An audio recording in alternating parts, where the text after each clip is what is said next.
One of the most dangerous things that happens to people after betrayal, manipulation, emotional invalidation, trauma bonding, or spiritual disillusionment is that they begin fearing their own perception. Not consciously, but internally something shifts.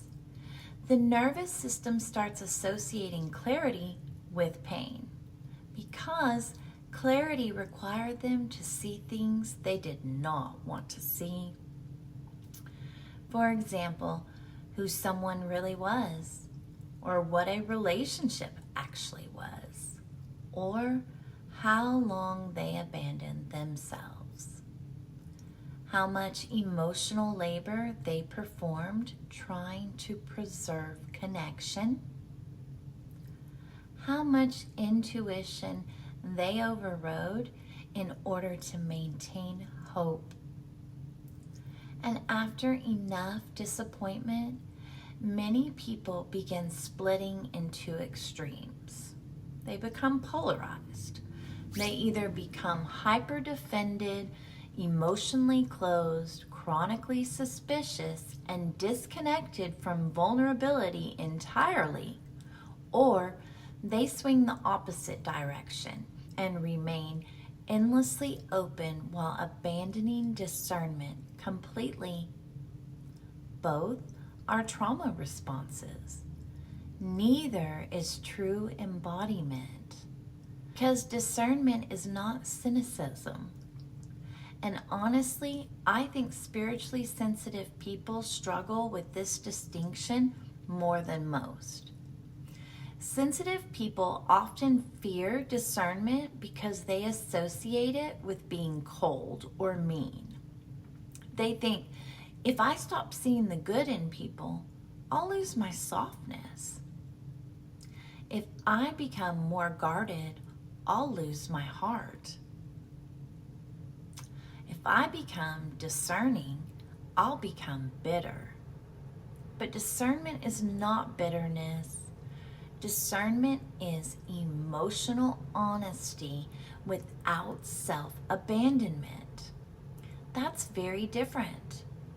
Cynicism closes the heart because it assumes nothing is real, nothing is trustworthy, everyone is dangerous, love always leads to pain. Discernment does not operate from fear. It operates from awareness. Discernment says, I can love people without idealizing them. I can recognize someone's pain without making excuses for their behavior. I can remain open-hearted while still recognizing what my nervous system experiences around someone consistently. I can stop forcing myself to ignore what my body already knows. That is maturity. And honestly, many people are terrified of maturity because maturity dismantles fantasy. Fantasy is comforting.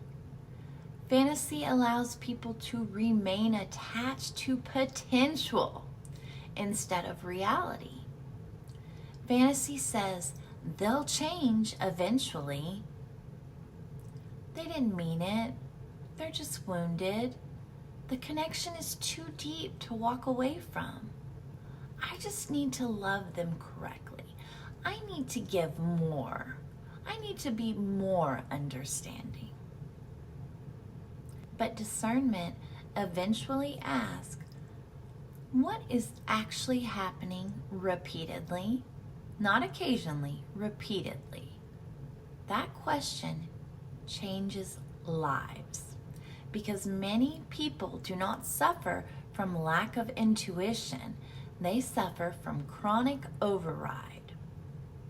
The body recognized the incongruence early.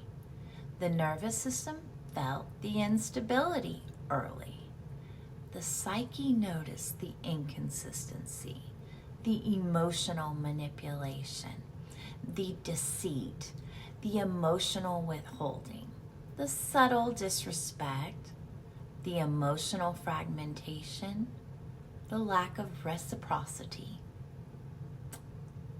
But the mind stepped in, trying to preserve attachment. That's where self-betrayal begins. Not when someone hurts you, but when you repeatedly abandon your own perception to maintain emotional connection. And honestly, I think one of the deepest wounds many people carry is not betrayal from others. It is the grief of realizing how many times they betrayed themselves trying to keep love alive. That realization changes people profoundly, because eventually someone reaches a point where they can no longer unknow what their body is telling them. The nervous system starts refusing what the mind previously rationalized, and this is where discernment begins developing naturally, not from paranoia, from pattern recognition. There is a huge difference. Paranoia projects danger everywhere. Discernment notices congruence. That distinction matters enormously, especially in spiritual communities where people are often taught to override discernment in the name of unconditional love. I think this has harmed many sensitive people deeply, because unconditional love does not mean unconditional access. Compassion does not require proximity.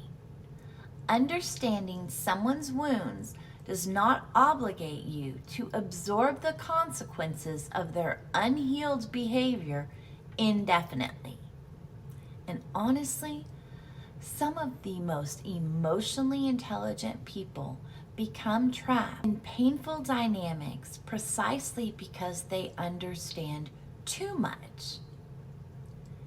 They can see the wounded child, the abandonment, the shame, the fear, the fragmentation underneath someone's behavior.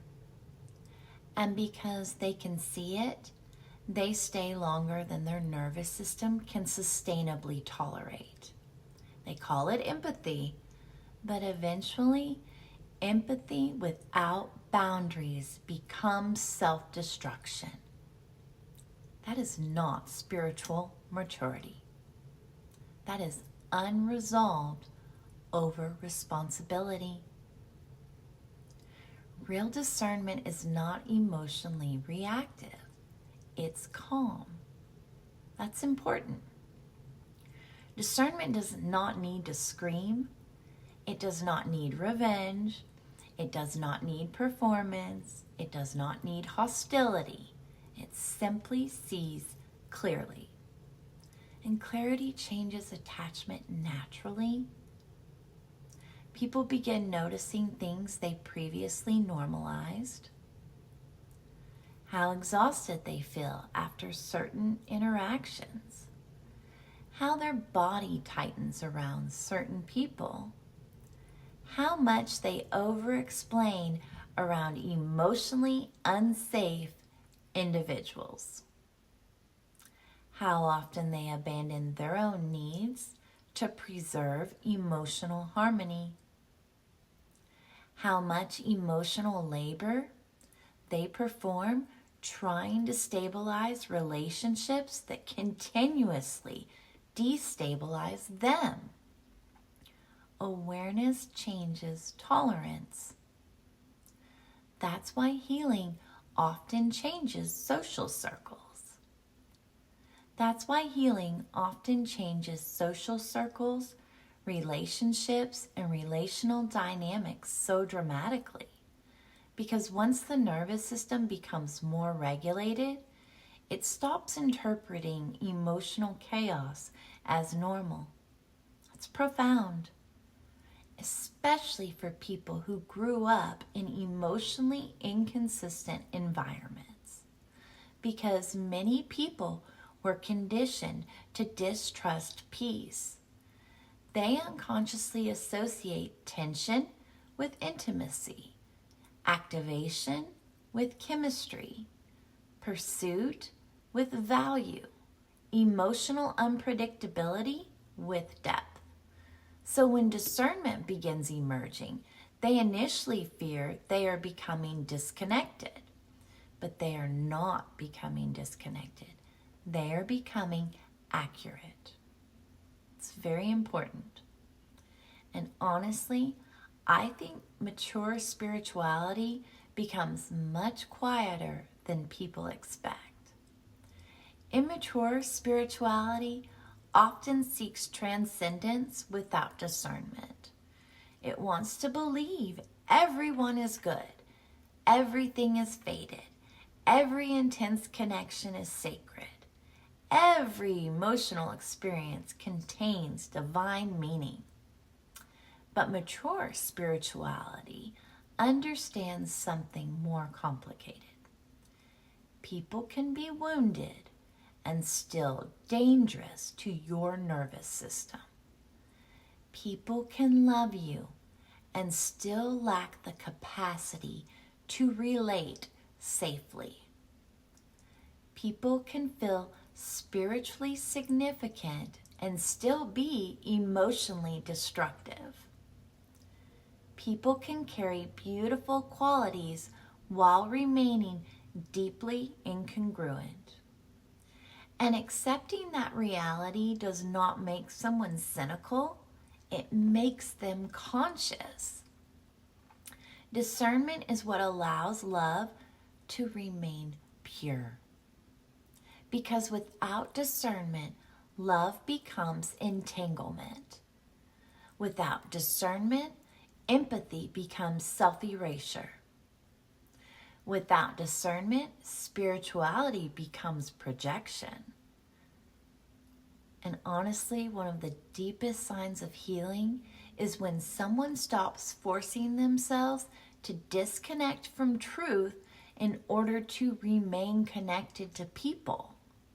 That is real transformation, because eventually the nervous system realizes peace is not found through denial. Peace is found through congruence, through allowing perception, intuition, body awareness, emotional truth, and reality to finally exist in the same room together.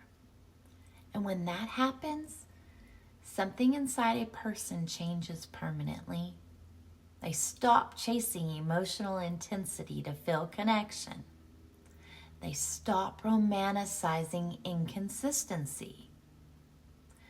They stop abandoning themselves in subtle ways to preserve attachment.